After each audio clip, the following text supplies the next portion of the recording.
Hello again, all you top fans. It's Bill from Top Fan Rivalry here with another friend and another fan. We're looking forward to putting some videos together for you, and I brought another guy on named David. So, David, how are you this morning? I'm doing real well. It's a good day. It's a beautiful day. Isn't it a beautiful day, right? So, David, you are a top fan. Who's your team? Well, I'm a big Angels fan. I want them to make the World Series every single year so that the Dodgers can beat them in the World Series every single year. I love it. I love it. I Yep. should have just said, with the hat. But so what makes you a Dodger fan? Well, I've grown up on the Dodgers. I live in Southern California. I went to games all the time as a kid with my dad. He would always sing the national anthem, so we had really good seats in the dugout club, and yeah, I've just been a fan my whole life. In your whole life. I love it. I forgot that your dad sings the national anthem. I've actually seen him do it. Yeah. So tell me, you're a lifelong Dodger fan. You grew up in Southern California, but what do you have any special memories or anything? Some of the guys that I've talked to, they childhood, going with their dad. Your dad obviously singing the national anthem, but tell me one or two memories that you may have. Sure. My favorite memory of going to a Dodger game, I was there in '95 when Ramon Martinez pitched through that no-hitter. So I loved being there for that. I mean, that's something that you never forget. And just growing up, you never think about it. You're like, oh yeah, I've been to a no-hitter. And then you hear all these people like, that's all I want to do my whole life is go to a no-hitter. And no one gets that opportunity. I think that was pretty awesome to be able to be there for that. So I think that really is one of those defining moments for any sports fan to see something iconic like that. And I just loved being there for that experience. And are you raising Dodger fans, or have they converted to being Angel fans in Southern California? Oh no, I've got some. Well, we go back and forth. They're all Dodger fans at heart. At least they will be in the next couple of years. But with Little League, my kids are all over the place with whatever team they're on this year. But yeah, we go to more Dodger games than anything else, so that's good. Awesome. Well, I appreciate you spending a few minutes with me, and I know that you're on the Top Fan side all the time, so I really, really appreciate it, and we'll get this thing up on YouTube, and go Dodgers, right? Go Dodgers. All right. Thank you for joining me. Yep. See you later. Hey there, Top fans. Bill from Top Fan Rivalry here again. As we're putting together our Dodgers segment, I called on a really, really good buddy of mine named Scott. Scott, say hello. How are you, Scott?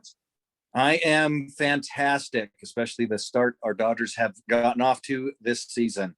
Yes.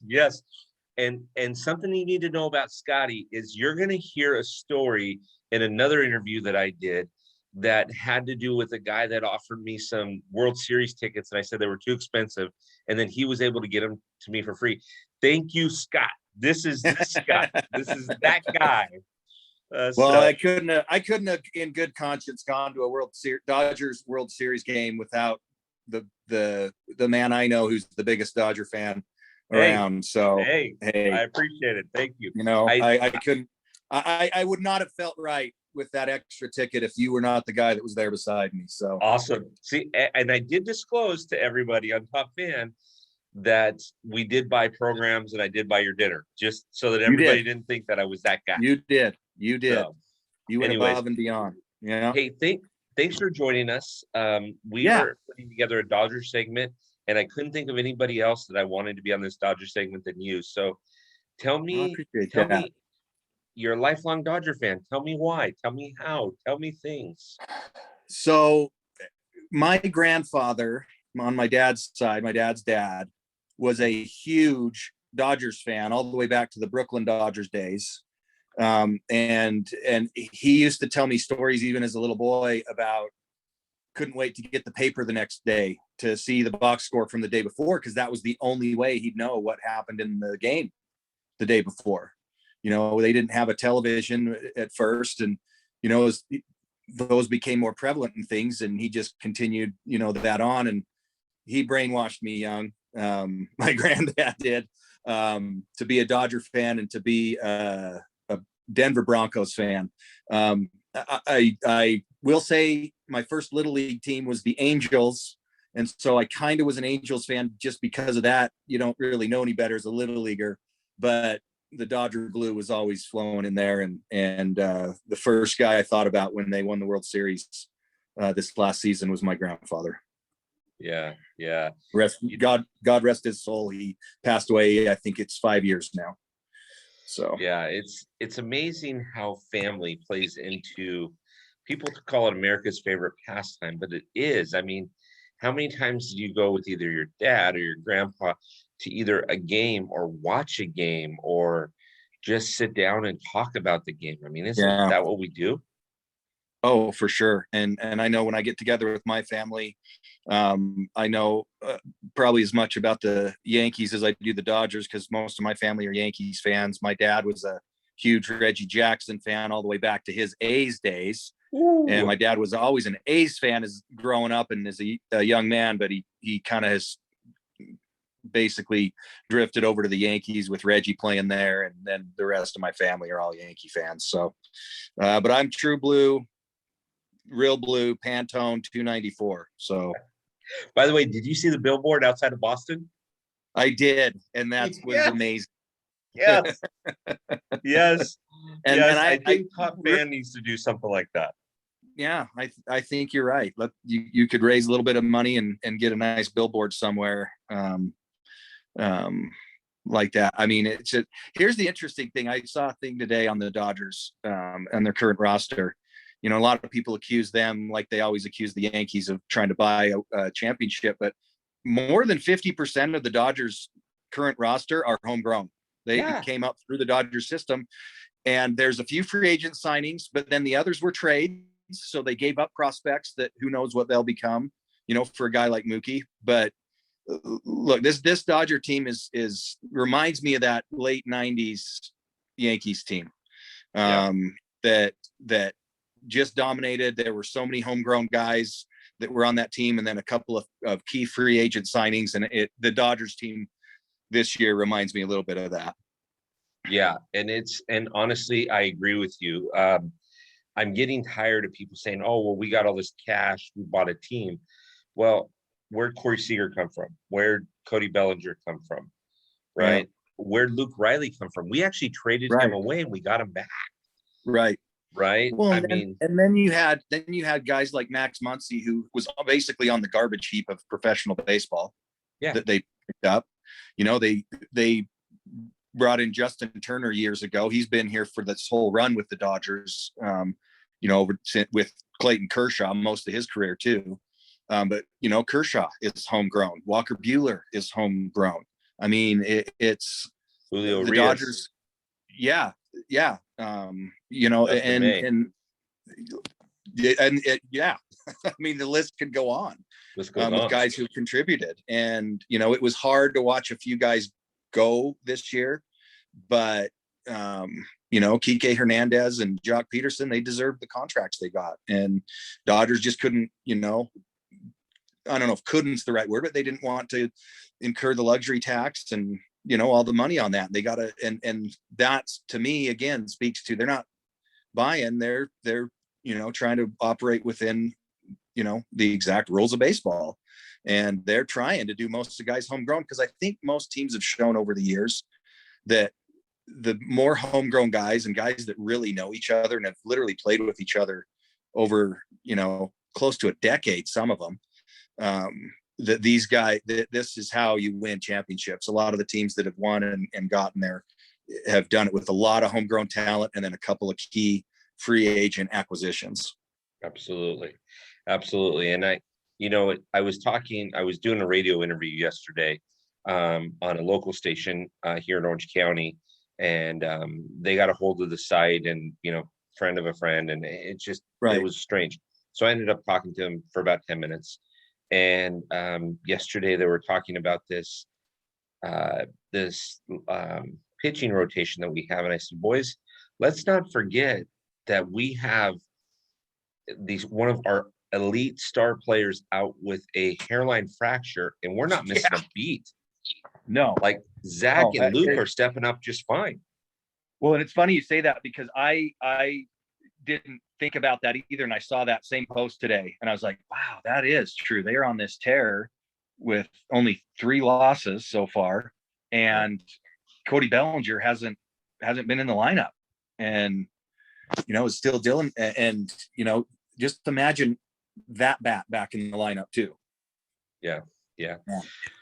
Well, Scotty, I appreciate it. What I'd like you to do is I'd like you to tell me one thing that you're excited about this year with the Dodgers and one thing you're most nervous about with this club. Okay. So go ahead and wrap us up with that.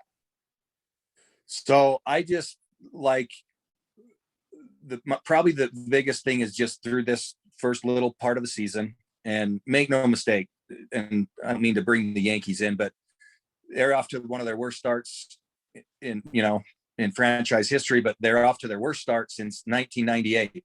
Let's not forget that the 1998 Yankees still won over 100 games and won the World Series. Yep. So, by no means does this start for the Dodgers mean, even a trip to the World Series, let alone winning it all again. But I feel like they just picked up where they left off. They haven't missed a beat, and they're just playing baseball. They're having fun. There's been such good timely hitting. Their defense has been good. They've had a few, the one San Diego game, they had 3 errors in the game. But that's going to happen over the course of the season.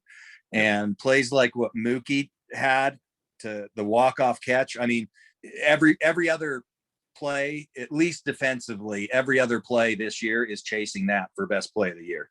I mean, especially considering the circumstances, your nearby rival, same division rival, and it literally won the game for them. It's as good as a walk-off home run. So one thing that scares me, and it's the same thing that scared me last year and the year before and the year before, and that's the bullpen, and especially the very back end. Kenley, he's been off and on again to start this season.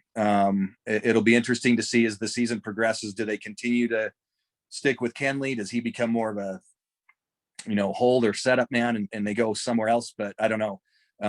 I think they have the arms there, but you see a couple, mistakes that are made. And man, what a performance by David Price coming in for extras a couple nights ago. To, when we've kind of gone through the bullpen and then the offense exploded. Luckily, he gets that win. But that's always my concern with the Dodgers. And I said it going into the offseason, and I feel like they didn't do quite enough or as much as they could have in the bullpen. But hey, they've got 3 losses. They're 1 of 2. They're the only team now, I think, that haven't lost a series. Yep. I mean, they're just, I'm nitpicking a little, but it is something that is a concern. And I think everyone would agree that's a Dodger fan. There were some worries in the World Series with the back end of the bullpen if we were going to be able to close out those games. So that would be my one concern. Okay. Final thing that I'm going to say. Okay. David Price is the new Dennis Eckersley. Ooh. We may have converted him from a really good starting pitcher to an awesome closer. Yeah.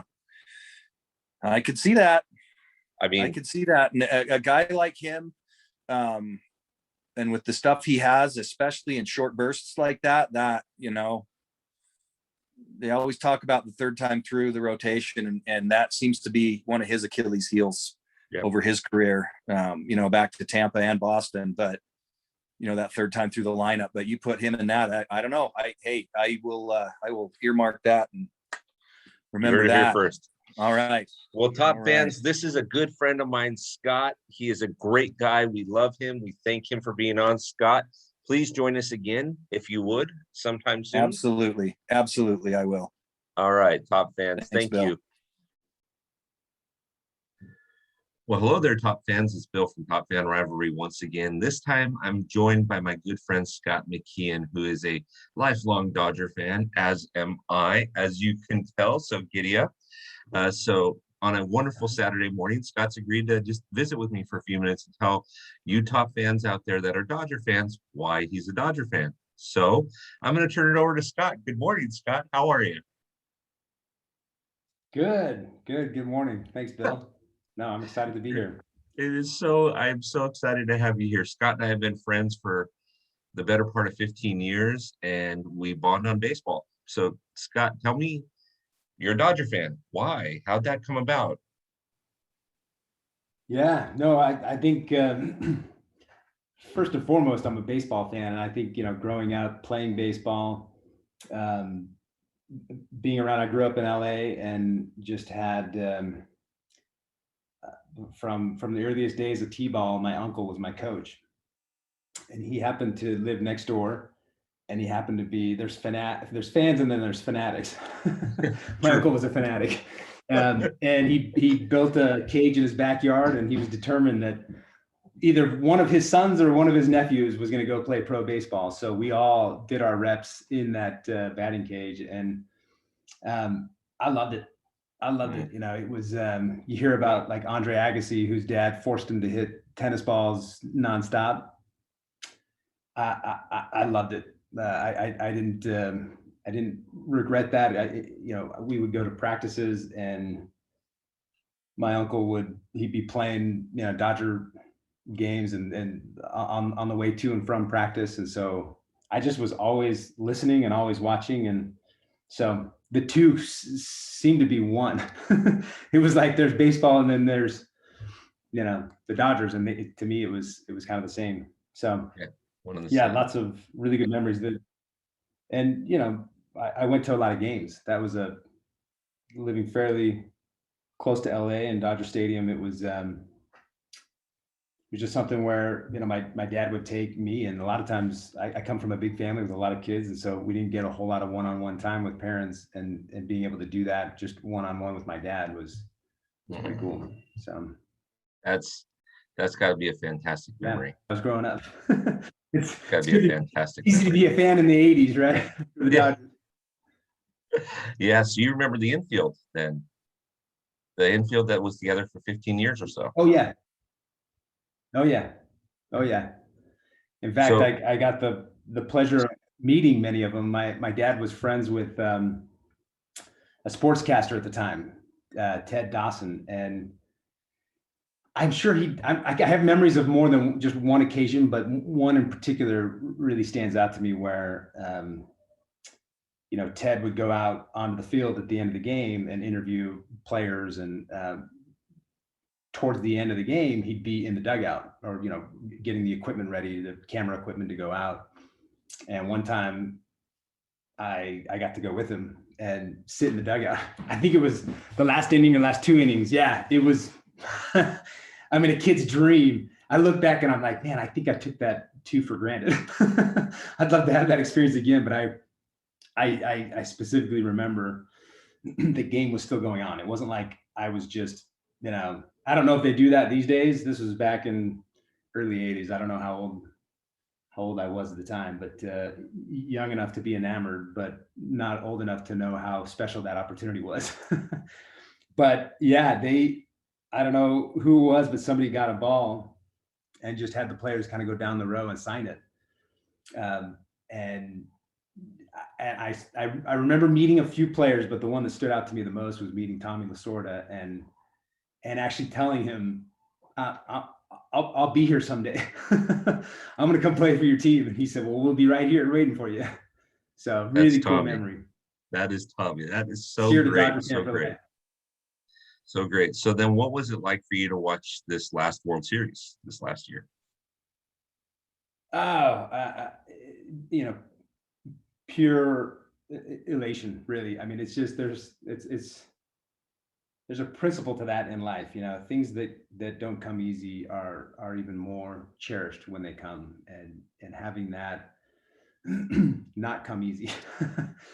We've had really good teams over the years, and I felt so grateful. I was in it was some leadership seminar in real estate, and the association had invited Magic Johnson to come speak, and I remember it was really cool. He spoke, and then this was after he purchased the Dodgers with, the partnership, and he was talking a little bit about that, and how he built up his business and his business practice philosophies, and the story. This is pretty cool.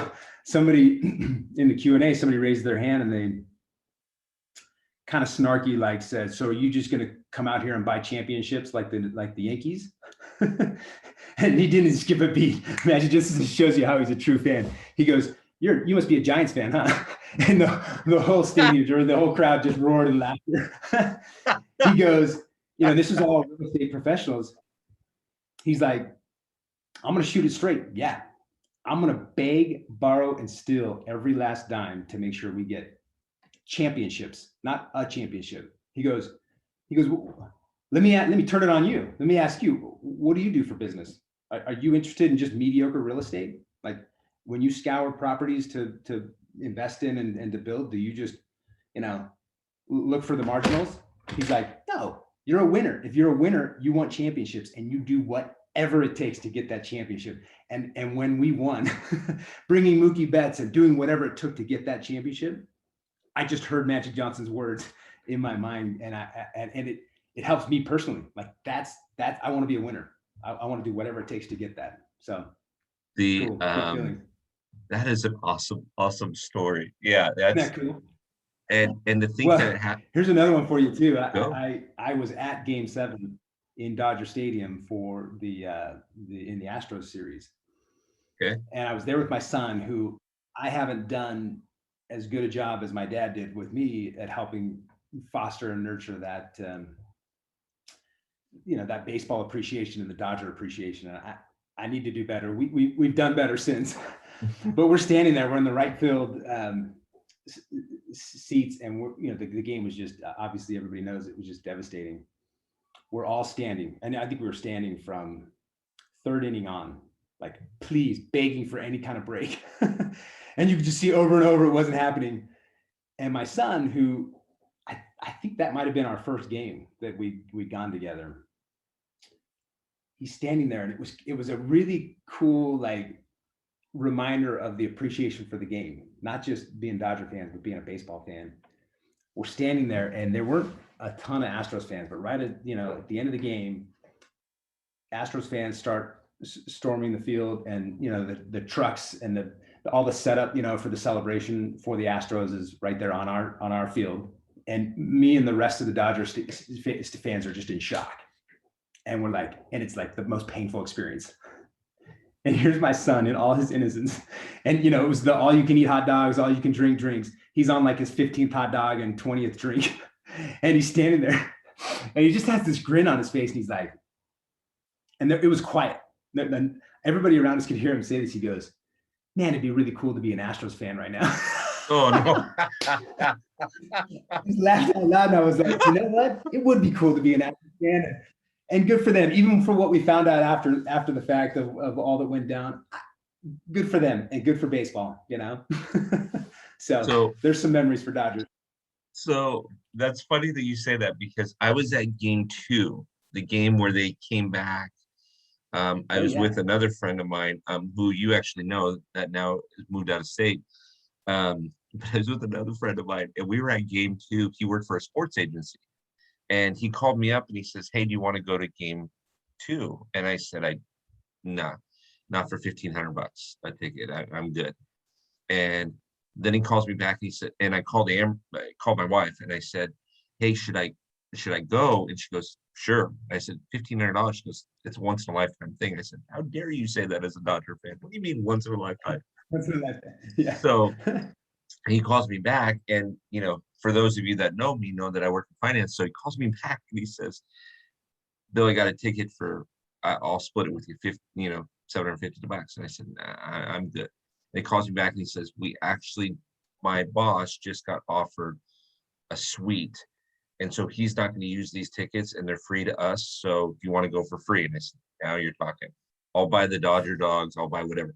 So I spent $100 on, on programs for he and I, and bought his dinner and everything like that. But it was so worth it. Best time ever. That's the game that they came back. Kiki hit the ground ball through first and second, and it was great. So, So, and it's nice to know that as Tommy would say, before the big Dodger in the sky took him, his last memory of a World Series was the year that, the Dodgers won. No, that is cool. Yeah.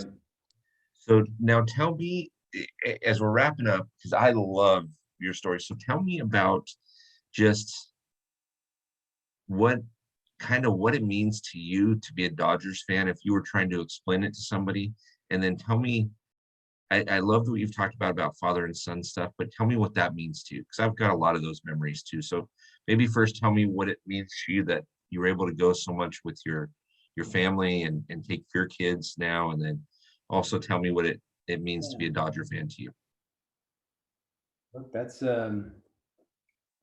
it's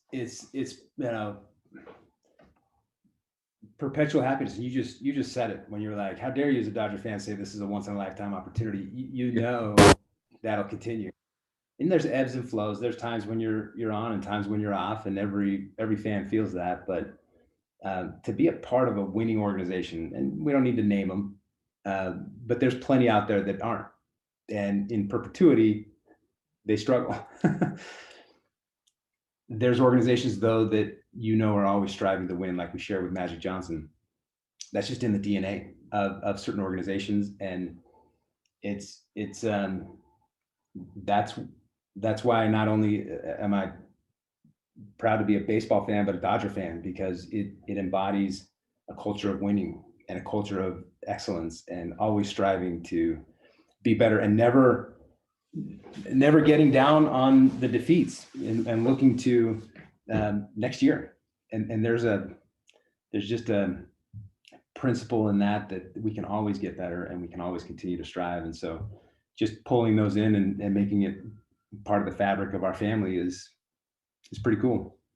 So I love it. I love it. Well, I want to thank for all the Dodgers. Yeah. Yes.